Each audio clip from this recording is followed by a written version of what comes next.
Hello guys, आपकी जो MBA journey है उसका इंटरव्यू सीजन अब स्टार्ट हो चुका है। अगर आप देखोगे तो काफ़ी आईएम्स इंक्लूडिंग आईएम बैंगलोर ने अपना इंटरव्यू प्रोसेस स्टार्ट कर दिया है। एंड मैंने पिछले जो अपने चैनल पे वीडियोस डाली है उस पे काफ़ी लोग कमेंट करते हैं कि भाई मेरी प्रोफाइल ख़राब है, मेरी परसेंटाइल कम आई है, मेरे गैप ईयर है, तो मेरे कन्वर्जन के क्या चांसेस रहते हैं। तो बेसिकली क्या मैं कैप के कॉल्स कन्वर्ट कर पाऊंगा, क्या मैं बीबीआईएम्स कन्वर्ट कर पाऊंगा, इंटरव्यू में मेरा परफॉर्मेंस कैसा रहना चाहिए, तो ये सारी चीज़ें लोग पूछते हैं। एंड अगर आपका भी यही क्वेश्चन है तो ये वीडियो मैं इसी चीज़ के लिए बना रहा हूँ। मैं आपको प्रूफ के साथ दिखाऊंगा कि भाई अगर आपकी प्रोफाइल ख़राब है लेकिन आपको इंटरव्यू कॉल आई हुई है, आपकी परसेंटाइल कम है छोड़ो, लेकिन अगर आपको कॉल आई है इंटरव्यू की तो आपके पास 100% चांसेस, रियलिस्टिक चांसेस हैं कॉल्स कन्वर्ट करने की। आप बाकी सारी चीज़ें भूल जाओ, आप बस इंटरव्यू पे अपना फोकस करो। इंटरव्यू में आप अच्छा परफॉर्म करो। अच्छा परफॉर्म छोड़ो, मैंने तो वाहियात भी इंटरव्यू दिए हैं और वो भी मेरे कन्वर्ट हुए। मैं आपको प्रूफ के साथ दिखाऊंगा अपने कॉल्स और कन्वर्ट्स।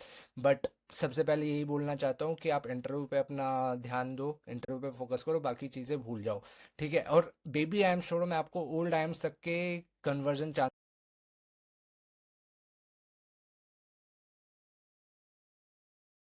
मेरी 92 परसेंटाइल आई थी, वो भी जनरल कैटेगरी में। ठीक है, तो जनरल कैटेगरी में 92 तो कमी मानी जाती है। और जो बच्चे कमेंट भी करते हैं वो इसी रेंज में रहते हैं, 88 टू 92 के बीच में, 92 93। ठीक है, तो मेरी भी कम परसेंटाइल है। और अगर आप मेरा गैप भी देख सकते हो एजुकेशन में, मैंने बी अपनी 2017 में कंप्लीट की थी और मास्टर्स 2019 में स्टार्ट की थी, और 2 साल का मेरे पास भी गैप है। ठीक है। आप सबकी तरह मेरे को भी डर लगता था कि भाई गैप सही चीज़ नहीं है, प्रोफाइल में अच्छे से रिफ्लेक्ट नहीं होगी, इंटरव्यूअर्स को अच्छा नहीं लगेगा, ये सारी चीज़ें मैं भी सोचता था। बट जब मैंने एडमिशन क्राइटेरिया देखा सारे आईएम्स का, या आप खुद ही आप पीडीएफ डाउनलोड करके देख लो, किसी भी आईएम का आप एडमिशन क्राइटेरिया उठा लो, उसमें जो कॉम्पोजिट स्कोर की चीज़ें होती है, जो वेटेज होती है कैट स्कोर का, आपके एकेडमिक प्रोफाइल का, एकेडमिक परसेंटेज, 10th 12th की परसेंटेज देखते हैं, कॉलेज की परसेंटेज देखते हैं, तो उसमें कहीं पे भी ये नहीं लिखा रहता कि भाई अगर लिया था क्यों लिया था। तो वो रीज़न आप जस्टिफाई कर पाओ। आपके पास एक जेन्युइन आंसर रहना चाहिए कि भाई मैंने गैप लिया था इस चीज़ के लिए, मैंने उसमें ये किया, उसमें मैंने क्या अकम्प्लिश किया गैप लेके, तो वो सारी चीज़ें आप बता सकते हो, उससे ज़्यादा डरने की ज़रूरत नहीं है।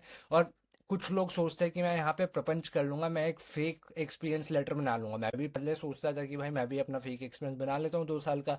लेकिन भाई आप एक्सपीरियंस लेटर तो बनवा लो, इस लेटर नहीं, उसमें आपसे सैलरी स्लिप भी मांगी, या तो फर्स्ट 3 मंथ्स की सैलरी स्लिप या लास्ट 3 मंथ्स की, तो वो कहाँ से लाओगे। तो मैं तो ये सजेस्ट करूंगा भाई ये सारे ख्याल अपने दिमाग से निकाल दो फेक एक्सपीरियंस लेटर बनाने के। जो आपका गैप है रहने दो, और आप बस इंटरव्यू पे अपना अच्छा फोकस करो और अच्छे से दो इंटरव्यू। ठीक है। और बिल्कुल ऑप्टिमम था। ठीक है।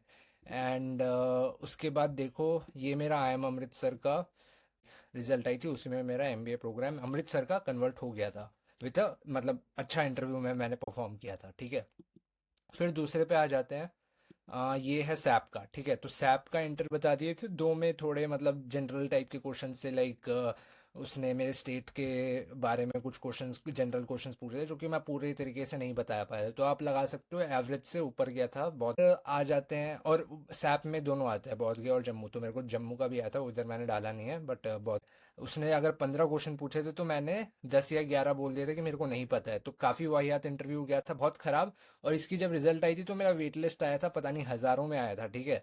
फिर हज़ारों से वो कम होते होते होते हंड्रेड्स में हुआ, कैसे कैसे, फिर उन्होंने ई ओ आई की पेमेंट करने बोली थी, आई थिंक 200 300 में आ गई थी। उसके बाद कुछ टाइम बाद वो कन्वर्ट भी हो गई थी, तो आप ऑफर लेटर भी देख सकते हो। अब आ जाते हैं शिलोंग। यस, सबसे बड़ी जो मेरी कॉल थी वो थी शिलोंग। इसका इंटरव्यू मेरा अबव एवरेज गया था, जैसे मैंने आपको सैप का बताया, काफ़ी लंबा इंटरव्यू 30 मिनट्स का होगा। और उसमें उसने आप अबव एवरेज लगा लो। सर कुछ क्वेश्चंस थे जो मैं नहीं बता पाया था और मैंने उनको बोल दिया था, तो आप अबव एवरेज लगा सकते हो। और 92 परसेंटाइल। ठीक है, 92 परसेंटाइल में आप देखो जब रिजल्ट आया था तो मेरी वेट लिस्ट थी 665। जैसे वेट लिस्ट मूव करती रही, आप देख सकते हो, पहली वेट लिस्ट या पहला रिजल्ट आया था 6 मई को। उसके बाद धीरे धीरे जब भी वेट लिस्ट मूव हुई तो एंड में मेरी वेट लिस्ट हो गई थी 21। ये कन्वर्ट नहीं हुआ था प्रोग्राम मेरा, बट आप चांसेस देख सकते हो, मेरी 92 परसेंटाइल है, वो भी ओल्ड आई एम में। 2 साल का गैप ईयर मैंने बता ही दिया। और प्रोफाइल भी वैसी कोई खास नहीं है, तो उस पर अगर मेरी, और इंटरव्यू मेरा अबव एवरेज गया था, तो उस पर अगर मैं ओल्ड आई एम में 21 वेट लिस्ट पे आ सकता हूँ, और अगर मान लो मेरी 1 परसेंटाइल भी ज़्यादा हुई होती, 92 से 93 हुई होती, तो अभी मेरा हो गया होता।